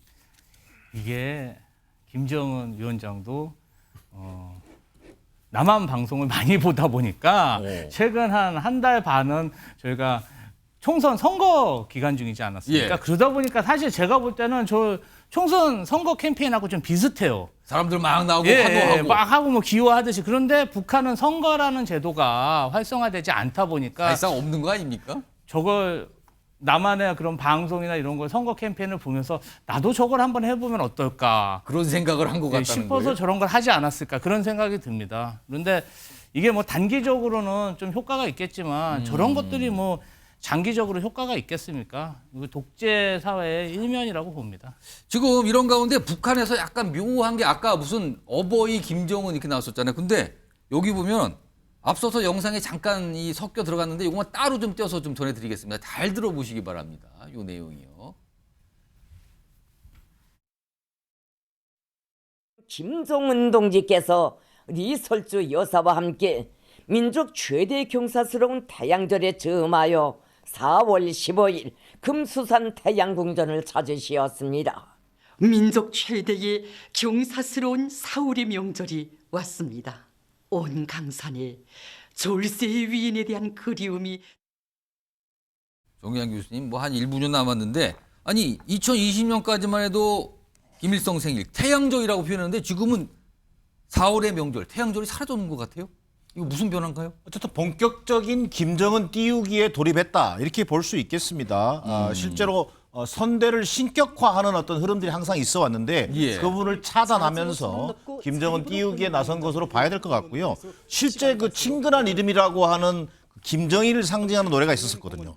그것을 이번에 대체하는 이른바 친근한 어버이라고 하는 뮤직비디오를 또 만든 것도 그런 맥락으로 보여집니다. 그렇지만 K-팝, 드라마, 영화 이런 어떤 한류가 북한의 MZ세대까지 깊숙이 침투한 이런 상황에서 다 본다는 거 아닙니까 지금요? 이런 상황에서 저런 어떻게 보면 조잡하다고 할 수 있는 수준의 저런 뮤직비디오로 MZ세대의 마음을 돌리기는 저는 어려워 보입니다. 뒷북을 치고 있는 것에 불과한 것으로 평가하고요. 그만큼 체제 유지 또 민심 이반이 심각하기 때문에 본인의 어떤 그 김정은 띄우기에 혈안이 되어 있는 모습으로 평가할 수 있겠습니다. 북한이 폐쇄사긴 하지만은 전 세계 주요 어떤 이 음악, 뭐 영상 그리고 특히 우리나라 거 많이 들어간다고 그러잖아요. 그걸 본 북한 주민들과 저걸 본 북한 주민 어떤 반응이 나올지 모르겠습니다.